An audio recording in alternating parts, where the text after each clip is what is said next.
community and se-citizen so ndozova muresource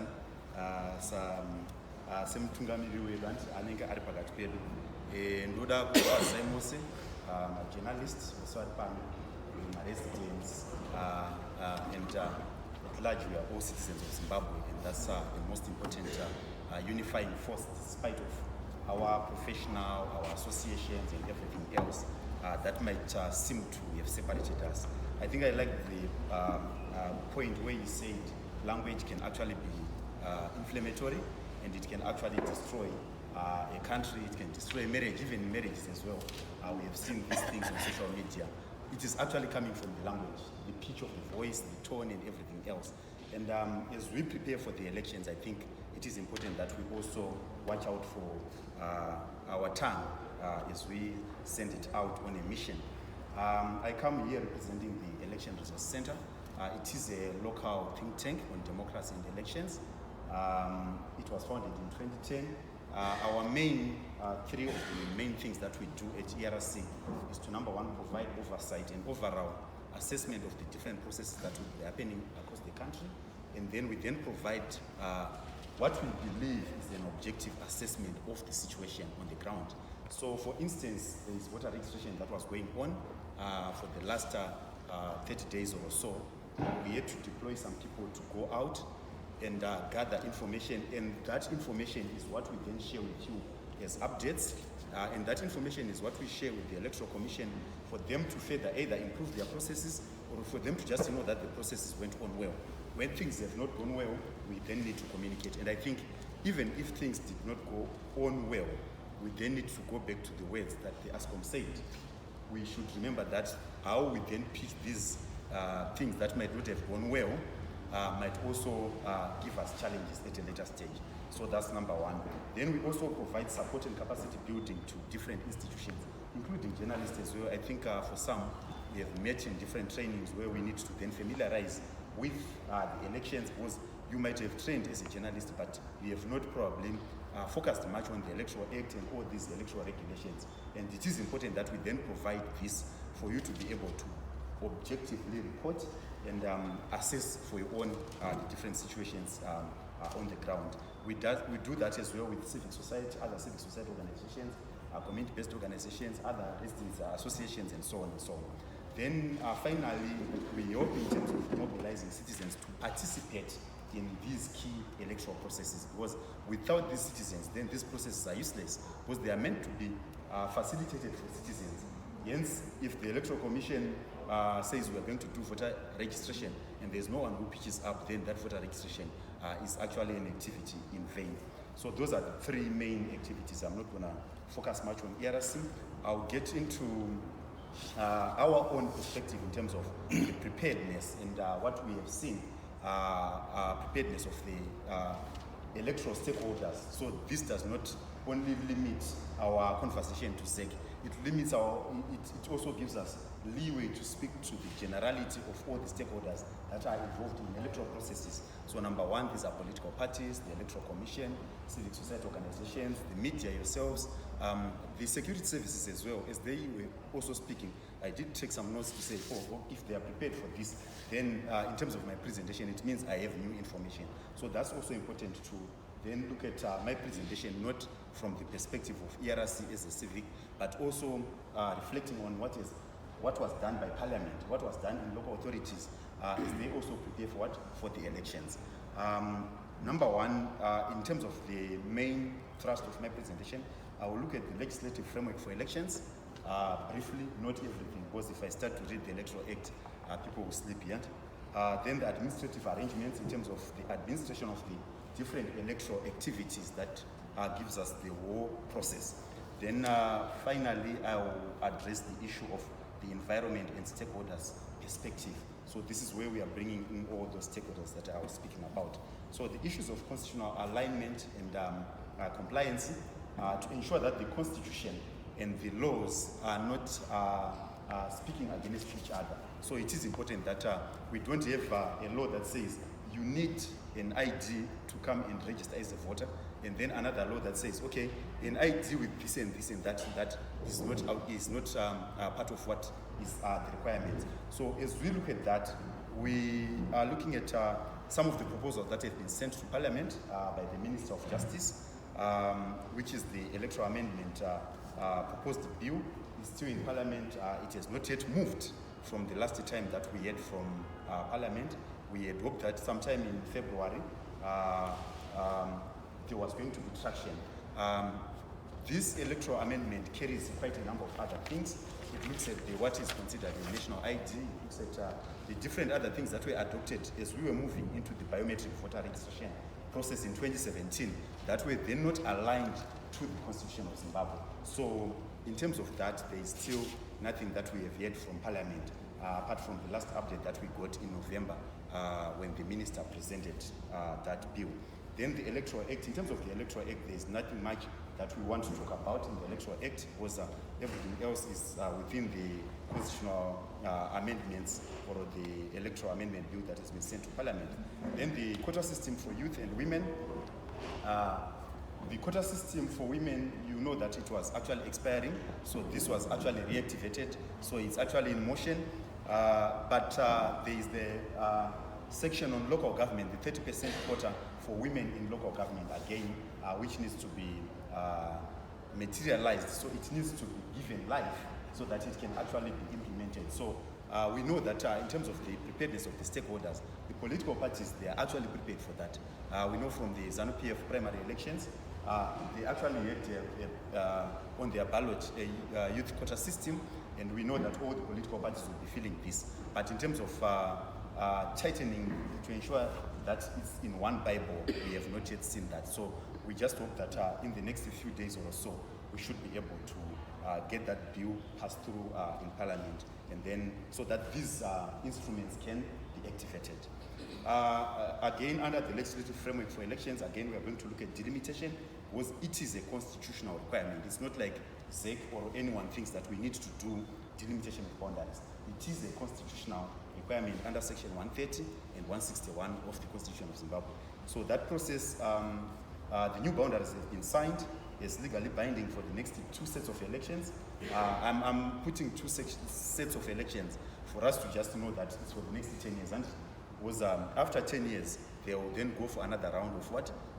Delimitation, reviewing the different boundaries. So for this set of election and for the 2028, it is set. So it means in 2032, somewhere there, we then need to reactivate another boundary delimitation process. But as we speak, these have been signed.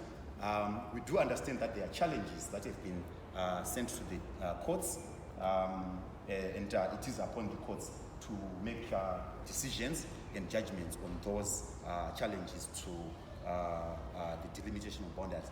But as we stand, we still believe that those will sail through. From our perspective as elections practitioners, we believe that going back to 2018 is actually retrogressive, in the sense that if you look at, for instance, Epworth, it had close to 72,000 registered voters, Harare South, 76,000 registered voters, Koromon South, plus 70,000, Dangamvura, the last time that we checked, 64,000, Budiriro, 50,000. And then when you leave these 3, 4, 5 big constituencies, go to one of the Gutu constituencies, it has 14,000. Go to Chikomba, one of the Chikombas, at about 14,000. Go to Blawayo, the majority of the constituencies are around 16,000. Yet one constituency in Harare, in Manikale, and in Mash East, yet 5 times that big. So it means there is no longer equitability in terms of representation. So if an MP in Epworth is given 50,000 to go and service the constituents, he is going to need more money than 50,000. If you give that to someone with 14,000, it means everyone would be able to probably be serviced by that amount. But if it goes to Epworth, then how many balls would you be able to drill in such a big and vast constituency? So we believe that going back to the 2007-2008 boundaries would actually be retrogressive and would defeat the whole purpose of representation of citizens. So that's our argument in that. Administrative arrangements, I'll move to administrative arrangements. There is need for timely availability of what we call an electoral calendar. You would remember that sometime last year in 2022, ZEC released an electoral calendar that allows everyone to plan. It allows the police to plan. It allows ourselves to plan. It allows you journalists to plan. It allows political parties to plan. They released an electoral calendar for all the activities that they were going to undertake. That was the biometric voter registration for the by-elections on 26 March. That was also the delimitation of boundaries. So you could relate to say, this is where we are. But as we speak now, this is the last day of the first quarter. Is that how we measure quarters by 3 by 3? For the 12 months, this is the first quarter. The calendar has not yet been released to the stakeholders. I'm not sure, probably as the media, you might have that calendar, but we have not yet seen this calendar. And this calendar is important for you to plan. You need to make sure that the person that you are deploying to be part of the election team is well trained, is well capacitated, and knows when these resources will be required and for how long. But if this calendar is not available, it simply means that it becomes difficult for everyone else to follow the process, except for the commission that would know we are doing this, we are doing that. So that's very important for us. The voter registration, we need to know when voter registration starts and when it ends. The voters' roll, people need to have access to the voters' roll. Voter education, which is comprehensive. We understand that we have different demographics in Zimbabwe. Young people, the elderly, rural, farming communities, mining communities, makorokos. How do you reach out to those with education when you have not properly planned? You need to reach them. Because at times also, ASCOM, the violence that we've seen is out of ignorance.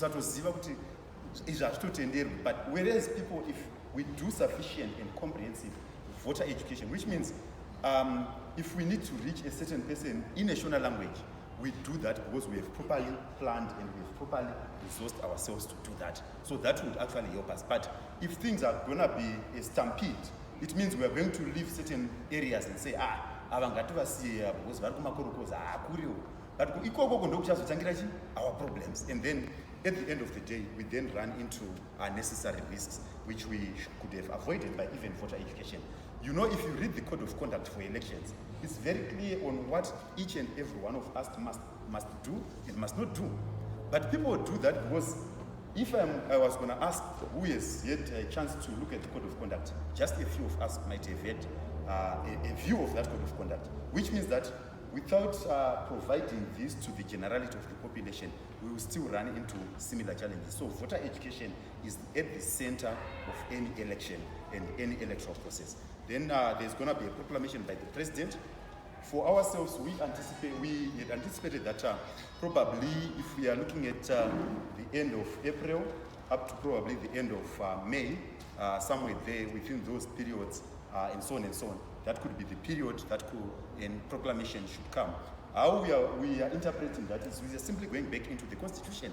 We read when was the president and this parliament inaugurated. It was on 26 August. So if we count the number of days before 30 days before it's expired, this is how we then get the dates that we are talking about. So we are not just dreaming or thinking from somewhere else. We are taking it from the constitution. We simply read the constitution going backwards, and then we know. And when we count the number of days from proclamation to the date of the election, there is a maximum number of days that is acceptable. So those number of days, again, we are factoring them in. It gives us the dates from at least around 20 April up to around the end of May. Within that, we anticipate that there must be a proclamation coming. Of course, it is the responsibility of the president and with advice from the Electoral Commission. Then there is the campaign period. Again, we are going to actually be observing these campaigns to ensure that when we then write our reports, we are looking at the political environment, the campaigns, and then ultimately the election itself.